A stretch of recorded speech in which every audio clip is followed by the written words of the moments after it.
আসসালামু আলাইকুম। Solution 360 services থেকে সবাইকে স্বাগতম। আজ আমি দেখাবো ফ্রিল্যান্সিং উইথ গ্রাফিক ডিজাইন কোর্সের ব্র্যান্ড অ্যান্ড কর্পোরেট আইডেন্টিটির পার্ট 3, যে প্রসেস কালার এবং স্পট কালারের। প্রসেস কালার এবং স্পট কালার আগের টিউটোরিয়ালে আমি দেখেছিলাম যে কি প্রসেস কালারটা কি এবং স্পট কালারটা কি বা প্যান্টন কালারটা কি। এটারে কিভাবে আমরা স্পট কালার সেপারেশন করব, অথবা আমরা যদি 4 কালারের মধ্যে 5 কালার থাকে কিভাবে আলাদা সেপারেশন করব সেটাও দেখাবো। তো মেনলি হলো স্পট কালার, এইগুলা ইউজ করা হয় বেশিরভাগ ক্ষেত্রে, যেমন গেঞ্জি প্রিন্ট, স্ক্রিন প্রিন্টের ক্ষেত্রে। সো সেক্ষেত্রে কীভাবে রেজিস্ট্রেশনটাও দেওয়া সেটাও আমি দেখাবো। চলুন দেখি। প্রথমে আমার আগের ডিজাইনটা ছিল, এইটার মধ্যে আমি দেখাই যে আসলে কিভাবে এখানে সেপারেশন করব। আমার এটা যদি স্পট কালার ছাপি এবং এইটাও যদি স্পট কালার ছাপি, অর্থাৎ আমি যদি এটা স্পট গ্রিন এবং এটা স্পট যে কালার সেই কালার ছাপি, তখন সেক্ষেত্রে কীভাবে আলাদা করব। আলাদা করার একটা এখান থেকে দেখেন, আমি একটা লেয়ার নিয়ে নিতে পারি। আমি এটা দিলাম, এখান থেকে নতুন লেয়ার নিয়ে নিই, এটারে আমি আলাদা উঠে ফেলি এখান থেকে। এই একটা লেয়ারে এটা আমি নাম দিয়ে দিই লোগো, আর এটা আলাদা একটা লেয়ার নেই। এইখান থেকে আমি সিলেক্ট করি, এই যে এখানে ব্লু চিহ্ন হয়েছে এটাতে শব্দ ধরে এখানে নিয়ে আসি।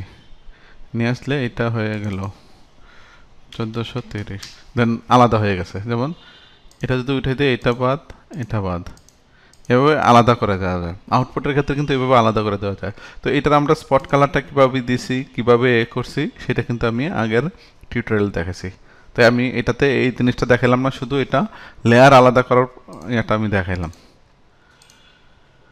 তবে আমার এই যে লোগো কালারটা, এটারটাই আমি দেখাই কিভাবে স্পট কালারটা আলাদা করা। যেমন এখানে 4 কালার, এরও প্রসেস কালারের সবগুলা আছে। তো এটা আনার জন্য আমরা প্রথমে এখান থেকে সস কালারটা নিয়ে নিই। তো আমার এখানে আছে সস কালারটা। তারপর এখানে কালার ইয়াটা নিই, F6 দিই, অথবা এখান থেকে আমি যদি নিয়ে আসি কালার, এটা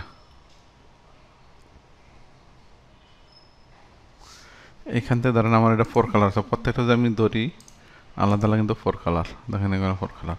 তো আমি এইটার একটা কালারে ছাপবো, এটার একটা কালার, এটা কালার। তো এইখানে কালার আছে, এইখানে কালার, তো সেম একই কালার যেই যে জায়গাগুলো আছে সেগুলো আমি সিলেক্ট করবো কিভাবে।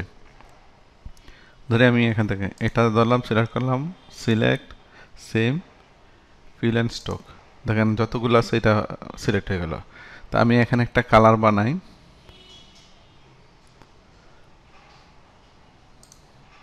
এটা আমি লিখি যে ডার্ক ব্লু, এটার আমি দেবো স্পট কালার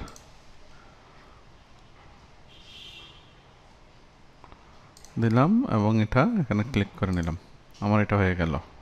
তারপর আমার এখানে অরেঞ্জটা সিলেক্ট সেম ফিল স্টক, আবার একটা কালার নেই, অরেঞ্জ,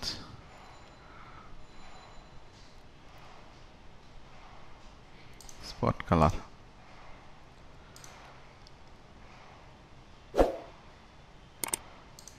এখান থেকে এটা ধরে নাই, আমি একটু নিয়ে নিচ্ছি এবং এইটা একটু পার্সেন্টেজ কম আমি এখানে নিলাম। এখান থেকে আমি একটু পার্সেন্টেজ কমাই দিই, এটা এখানে দিলাম 90, একটু কমাই দিলাম, নিয়ে নিলাম।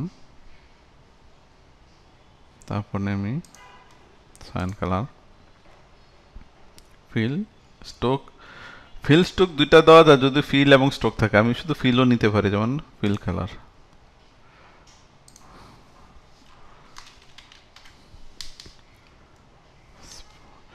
সায়ান নামে একটা ইয়ে আছে, সেটার নামে এখানে সায়ান না দিয়ে ব্লু দেই, ব্লু স্পট কালার দিলাম, এটা নিয়ে নিলাম। তাহলে আমার আর কি থাকে, ব্ল্যাকটা সিলেক্ট সেম ফিল কালার। আমি অন্য এতে নাই, আমি এখানে যেহেতু ব্ল্যাক আছে এটাতে ধরি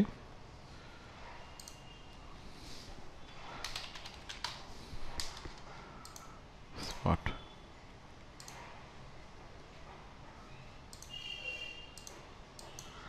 এটা দিলাম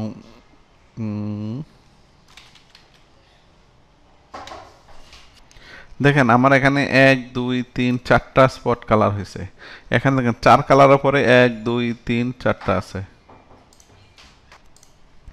এখানে দেখেন স্পট কালার অনেকগুলো জমা হয়েছে, তো প্রত্যেকটা দেখেন আলাদা আলাদা। আমি যদি এখানে দেখেন যে ওভারভিউ থেকে দেখি, আমি সবগুলা যদি এখান থেকে বাদ দিয়ে আমি দেখেন এখানে প্রত্যেকটা আলাদা। দেন এটা একটা ব্লু, তারপর অরেঞ্জ, তারপর হলো গ্রে কালারটা যেটা, তারপরে ডার্ক ব্লুটা, তারপরে হলো হ্যাঁ আমার 4টা হয়ে গেছে। দেখেন এই 4টা কিন্তু আলাদা আমরা দিয়ে দিতে পারি স্পট হিসাবে। সেটা আমরা যখন আউটপুট ছাড়বো তখন 4 কালারের সাথে যদি আমরা থাকে 4 কালার প্লাস এটা হবে, আর আমরা যদি শুধু এতটুকু দিই এতটুকু কালার হবে। কিন্তু কথা হলো আমরা যখন এটা কিভাবে গেঞ্জিতে রেজিস্ট্রেশনটা ঠিক করবো, রেজিস্ট্রেশন ঠিক করার জন্য আমরা 2টা লাইন দিলেও হয়। যেমন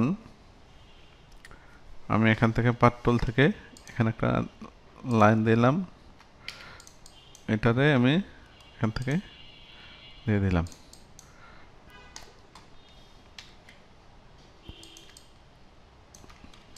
দুইটা আমি গ্রুপ করে নিলাম।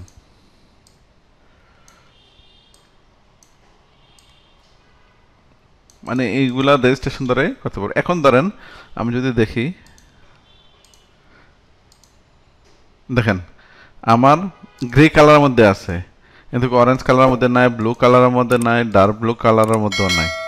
এটা কিন্তু আমার এই রেজিস্ট্রেশনটা কিন্তু সব কালারের মধ্যে থাকতে হবে। সেইখান থেকে এই কালারটারে আমরা এখান থেকে এটা না দিয়ে এখানে ডাইরেক্ট এই যে এখানে রেজিস্ট্রেশন আছে, রেজিস্ট্রেশনে রেজিস্ট্রেশন লেখা হচ্ছে, রেজিস্ট্রেশন ক্লিক করলে এখন যত কালার থাকে সব কালারের মধ্যে এটা পাবেন।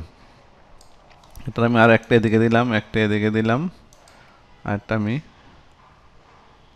এদিকে দিতে পারি। এখন এটা স্ক্রিন প্রিন্ট করতে কোনো সমস্যা নেই। যেমন আমি এখন যদি আমি দেখেন প্রত্যেকটা আলাদা আলাদা দেই যতগুলো, অর্থাৎ এই রেজিস্ট্রেশন দ্বারা বোঝাচ্ছে যে আমার যত কালার এখানে যদি 50টা কালার থাকে 50টা কালারের মধ্যে এটা থাকবে। যেমন আমি সায়ান, ম্যাজেন্টা, ইয়েলো তো কিন্তু এটা পাওয়া যাবে। দেখেন ব্ল্যাকে আছে, ইয়েলো তো আছে, এই যে দেখেন ম্যাজেন্টা তো আছে। অর্থাৎ এই হলো রেজিস্ট্রেশন, যতগুলো কালার থাকবে সেই প্রত্যেকটা কালারের মধ্যে কিন্তু এটা দেখা যাবে। তো এইভাবে কিন্তু আলাদা আলাদা রেজিস্ট্রেশন করা যায়, রেজিস্ট্রেশন করে ইয়া করতে পারবো। অথবা আমরা যদি চাই যে এখানে দেখেন এই কালারগুলা ধরে আলাদা, যদি আমরা আলাদা আলাদা লেয়ারে যেটা দিয়ে দিয়েছিলাম যে প্রত্যেকটা লেয়ারে করতে পারি, তো আমার এই ক্ষেত্রে লেয়ারের কোনো দরকার নেই। তো সেক্ষেত্রে এইভাবে কিন্তু স্পট কালার সেপারেশন করা যায়। তো এইভাবে কিন্তু যত কালার থাকে, যেমন এইখানের মধ্যেও যদি কালার থাকে, যত কালার থাকে প্রত্যেকটা কালারের মধ্যে কিন্তু আমরা এভাবে সেপারেশন করে দিতে পারি, এবার স্পট কালার দিয়ে দিতে পারি। অথবা আমরা যদি অফসেট প্রিন্ট করি সেই ক্ষেত্রে এগুলো আমরা আলাদা আলাদা দিলে সবচেয়ে ভালো হয়। যেমন আলাদা আলাদা লেয়ার করে কিভাবে হবে, আমার পরবর্তী আউটপুট টিউটোরিয়ালগুলো যখন আসবে তখন সেগুলোতে দেখতে পাবেন যে কীভাবে এগুলো আলাদা করে। আজ এই পর্যন্ত, আল্লাহ হাফেজ।